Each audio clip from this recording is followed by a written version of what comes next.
The desert wind carried nothing but dust and death that day. Then, a sound. A whisper. The rancher reined in his horse and listened. It came again, faint and broken. He followed it, and what he found made his stomach tighten. She was tied to an old fence post, wrists raw, lips cracked, eyes wide with fear. The wind howled low across the barren plains, lifting dust devils that danced like spirits of the dead. Jack Colter had been riding since dawn, tracking stray cattle along the dry riverbed. By midday, the sun burned mercilessly, and the horizon shimmered like molten glass.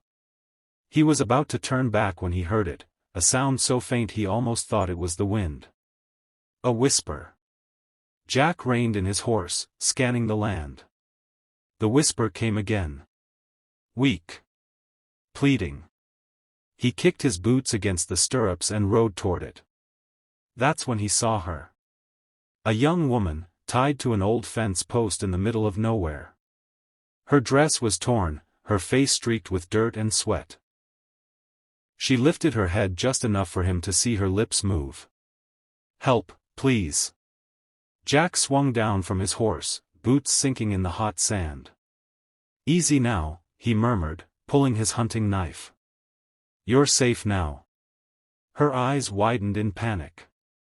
"Don't," she whispered, voice cracking like dry timber. "Don't cut it."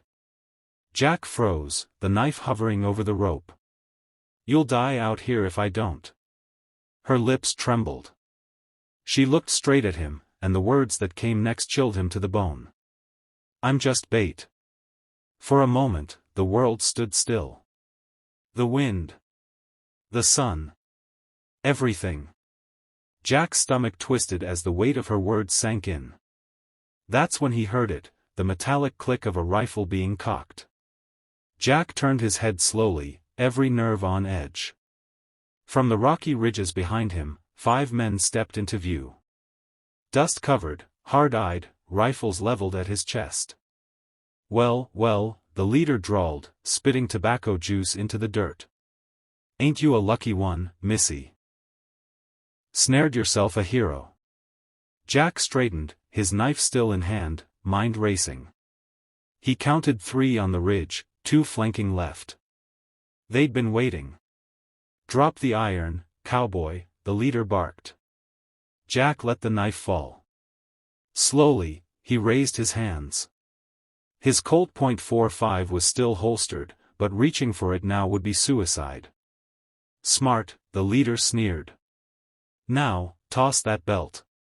Jack unbuckled his gun belt, letting it hit the sand with a heavy thud. His heart pounded, but his face stayed cold as stone. The woman turned her face away, tears streaking down her cheeks. "I told you," she whispered, voice breaking. Jack looked at her, then back at the men. "You do this often? Tie up women and leave them for bait?" The leader grinned, showing yellow teeth. "Oh, she's no innocent flower, cowboy. She's one of us. Just, didn't have a choice." Jack's jaw clenched.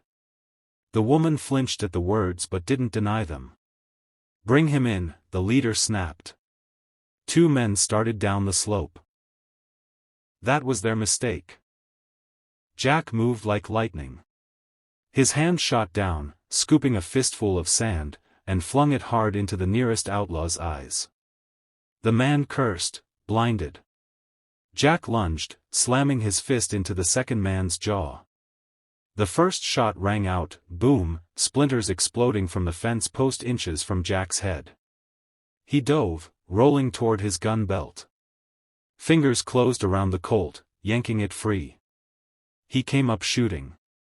1 outlaw dropped. Then another. Bullets screamed through the air as Jack sprinted toward the post. He cut the woman loose with a single slash. "Run," he barked. She stumbled, bare feet tearing on the rocks, as Jack spun and fired again. 1 outlaw toppled from the ridge, body tumbling like a rag doll. The last man fled, cursing, disappearing into the canyons. Then, silence. The kind that presses on your ears. Jack stood there, chest heaving, smoke curling from his Colt. He turned to the woman. She was kneeling in the dirt, clutching her wrists, eyes wide with fear and guilt. "You gonna tell me what the hell that was about?" he asked, voice like gravel. She looked at him for a long moment.